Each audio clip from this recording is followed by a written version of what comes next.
Hi I'm Naraj Mahindra tractors. So Mahindra ట్రాక్టర్స్లో వచ్చేసి 605 Arjun Novo PS model కొత్త ట్రాక్టర్ అనేది వచ్చింది. సో అది చూపిద్దామని చెప్పేసి ముందుకు తీసుకురావడం జరిగింది. సో ఇది పిఎస్ సిరీస్. ఇది ఒకసారి బానట్ ఓపెన్ చేసి చూద్దాం మనము. సో ఇది బానట్ ఓపెన్ చేస్తే ఇలా ఉండేది. ముందర వచ్చేసి ఎయిర్ కేర్ వచ్చింది. సో ఇది 4 సిలిండర్ ఇంజన్. సో అదేవిధంగా చూసుకున్నట్టయితే ఇక్కడ సెల్ఫ్ మోటార్, అదేవిధంగా స్టార్టింగ్ రిలే, రికవరీ బాక్స్, అదేవిధంగా ఇది వచ్చేసిందంటే V1 version. So V1 version వచ్చేసిందంటే ఏదైతే V1 వర్షన్దో వర్షన్ 1, అదే V2 వర్షన్కి వచ్చేసిందంటే సిఆర్డి ఇంజన్, అదేవిధంగా టర్బో చార్జర్స్ ఇట్లాంటివి ఉన్నప్పుడు ఏంటంటే V2 సిరీస్ అని వస్తుంది. సో ఇది V1 సిరీస్.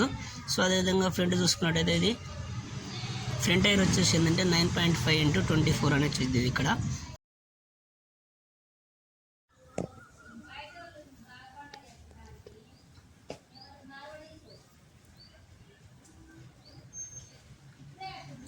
నెక్స్ట్ వచ్చేసి ఏంటంటే ఇది ఏ క్లియర్. దాని తర్వాత వచ్చేసి ఏంటంటే power sharing. So dual acting power sharing ఉండేది. ఇది డ్యూయల్ యాక్టింగ్ పవర్ షేరింగ్ ఉండలో ఏంటంటే మనకు విరాల్మెంట్ అనేది ఊకే చేంజ్ అవ్వడం అనేది జరగదు.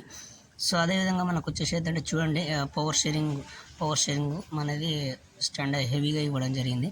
ఇంకోటి వచ్చేసి ఏంటంటే దీనికి చూస్తే ఇక్కడ ఏరియాకి వచ్చేసి చూస్తే ఏంటంటే మనకు హైడ్రాలిక్ వచ్చేసి పంపు, అదేవిధంగా డైనమో. హైడ్రాలిక్ పంపు వచ్చేసి ఏంటంటే 40 లీటర్స్ పర్ మినిట్ ఉంటుంది ఇది. సో దీనివల్ల ఏంటంటే మనకు స్పీడ్ అనేది, పంపు స్పీడ్ అనేది బాగుండేది. మనకు లోడర్స్కి అవుతుంది, అదేవిధంగా డోజర్స్కి అవుతుంది, ఇవి అవుతుంది. సో చాలా ఫాస్ట్ వర్క్ అనేది నడుస్తుంది దీనివల్ల. అదేవిధంగా చూసుకున్నట్టయితే ఇంకోటి ఏంటంటే ఇక్కడ సో బ్యాటరీ కూడా మనం సైడ్కి ఇవ్వడం జరిగింది. అదేవిధంగా అక్కడ వచ్చేసి ఏంటంటే మనకు లోడర్ ఫిట్ చేసుకోవడానికి మనకు హోల్స్ అనేది కూడా ఇవ్వడం జరిగింది. అక్కడ వచ్చేసి ఏంటంటే డమ్మి నట్లతో అనేది అది ఉండడం జరుగుతుంది. సో చూసుకున్నట్టయితే కింద నుంచి వచ్చేసి ఏంటంటే మనకు ఈ 4-wheel డ్రైవ్ షాఫ్ట్ అనేది ఇవ్వడం జరిగింది.